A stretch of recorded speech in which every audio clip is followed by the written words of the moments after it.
Bonjour à tous amis dégustateurs, bienvenue pour les vins du week-end. Alors, joli week-end ici tranquille sous nos latitudes d'Europe occidentale. On en a profité, on a regardé un peu le rugby. Bon, même si le match n'était pas super, voilà, c'était quand même très bien.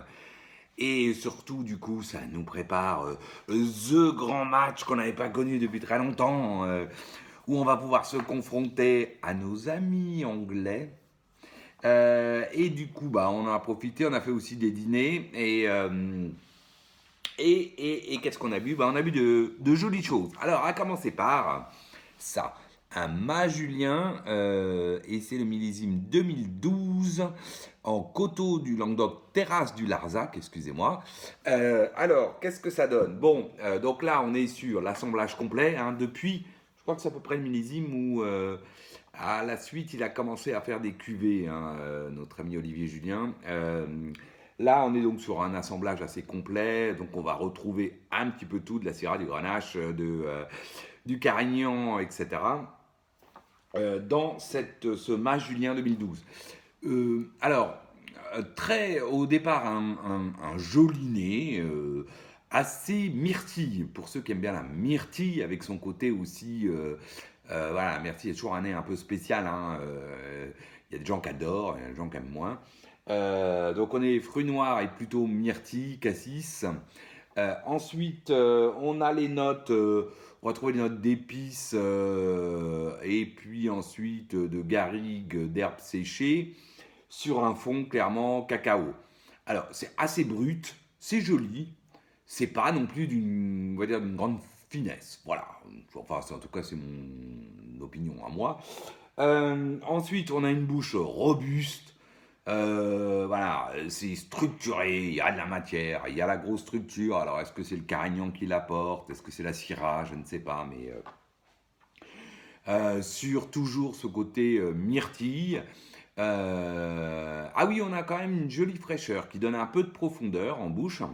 Et donc toujours cette myrtille, ces notes épicées, la petite pointe de garrigue, et aussi, il faut bien le dire, un petit côté animal, au départ cuir animal, qui va disparaître le côté cuir pour laisser le côté animal, pardon, pour laisser place au cuir.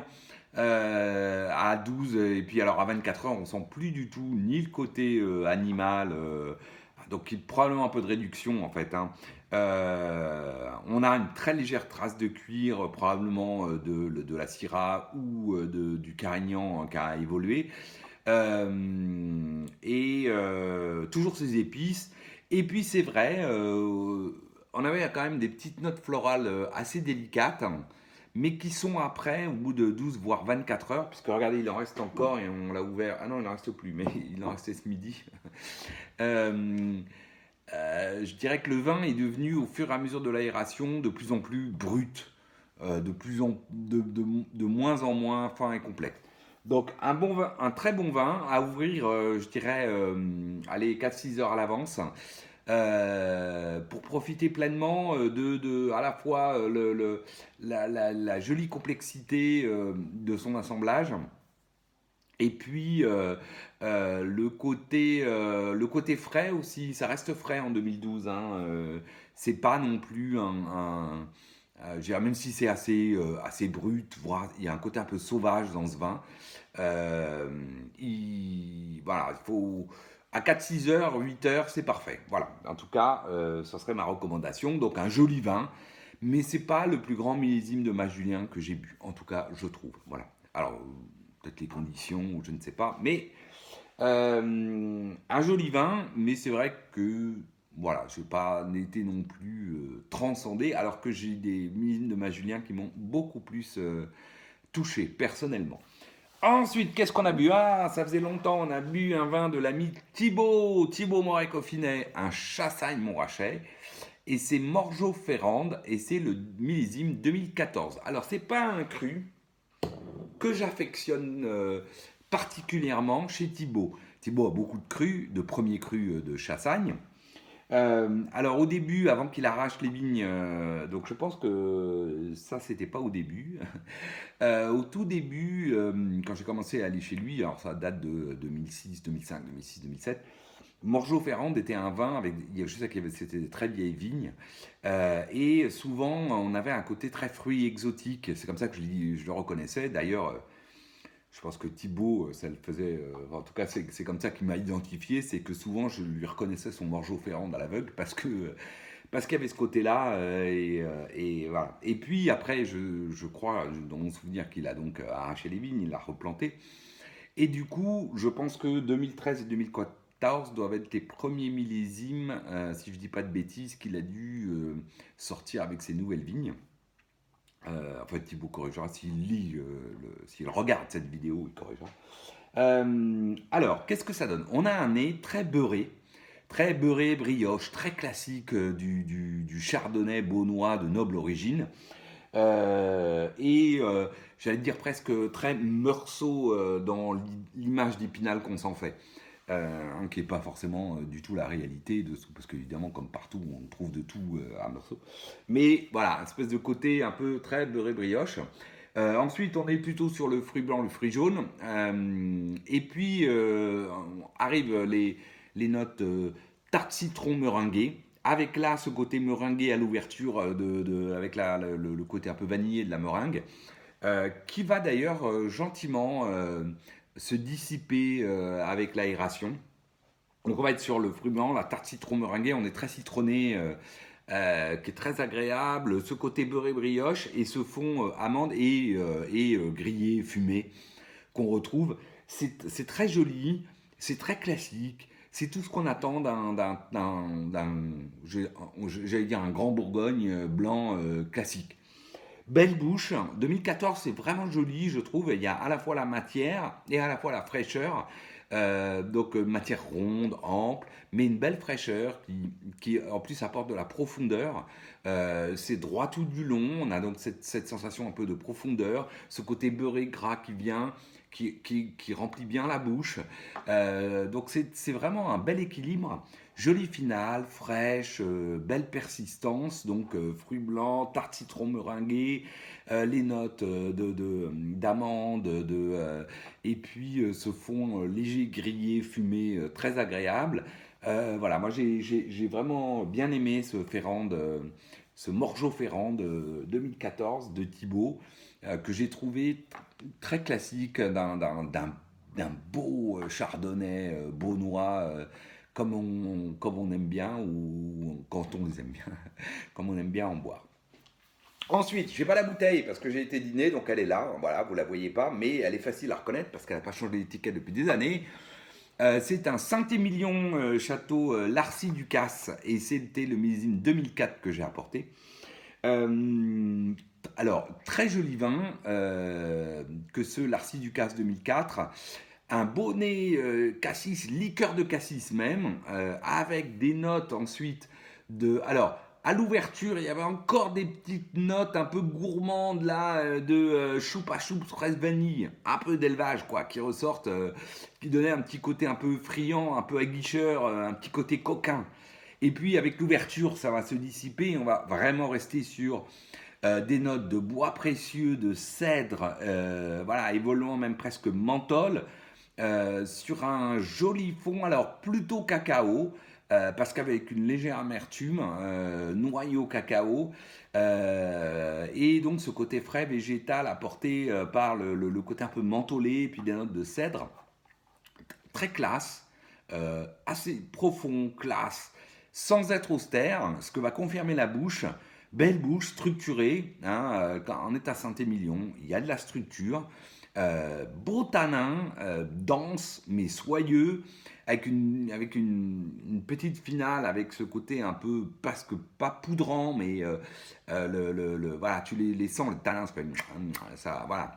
Et, belle structure, donc fraîche, mais bien enrobé de ces tanins qui sont soyeux, puis ensuite voilà, qui ont une mâche, hein, voilà, une petite mâche sur la fin là, très agréable, belle finale, fraîche, belle persistance, liqueur de cassis, le côté bois précieux, épices, cèdre, une petite pointe un petit peu plus d'ailleurs tabac, boîte à cigares, et ce fond plutôt cacao, c'est voilà, c'est très joli.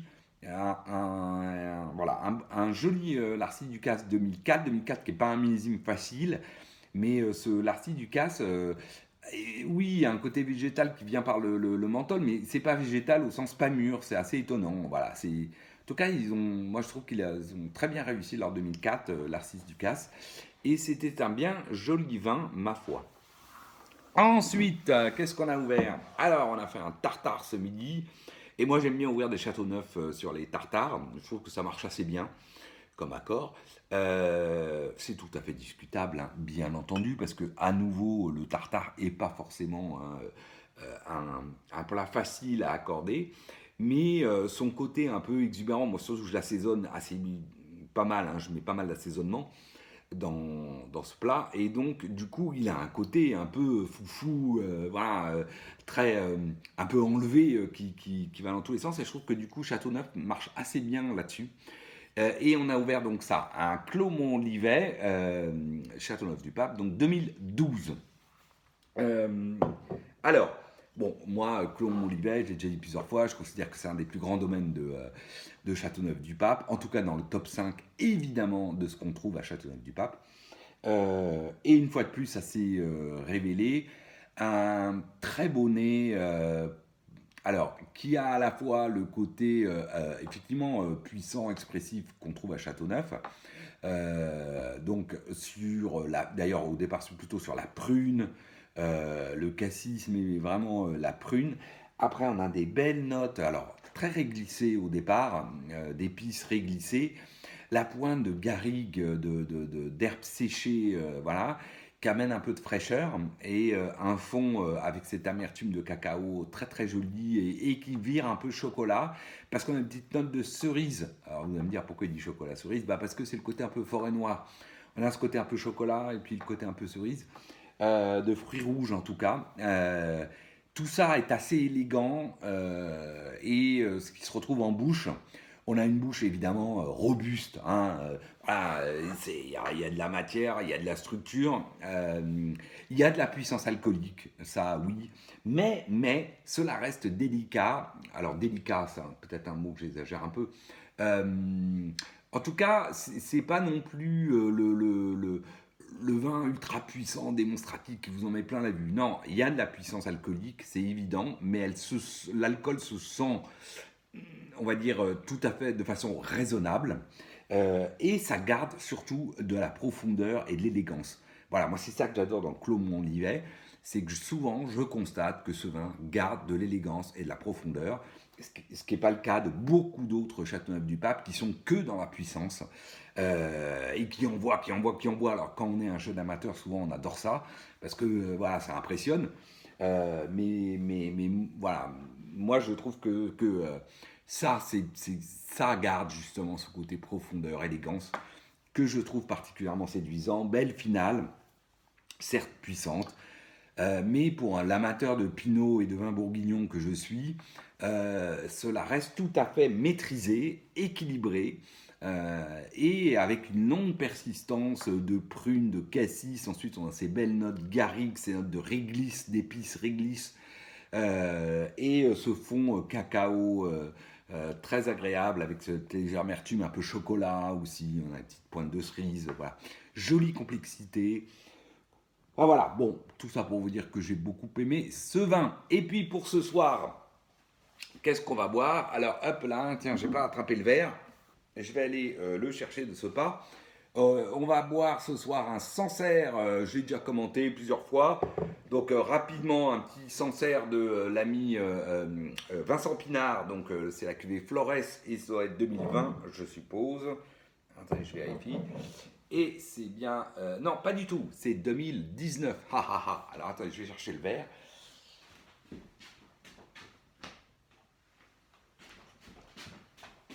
Et c'est là qu'on voit que c'est du live, pris en live. Et donc voilà, ce joli Sancerre. Alors, belle couleur, jaune, mais assez vive. Et puis voilà, moi j'adore les vins du domaine Pinard, évidemment. C'est expressif, sans tomber dans le variétal du Sauvignon, mais on le retrouve bien. Fruits blancs, pommes. Ensuite, les notes un peu fraîches, végétales, plutôt buis, acacia, légères, mais elles sont là. Il y a un côté mûr aussi, alors pas exotique justement, mais voilà, sur un fond d'amande, de craie très, très typique.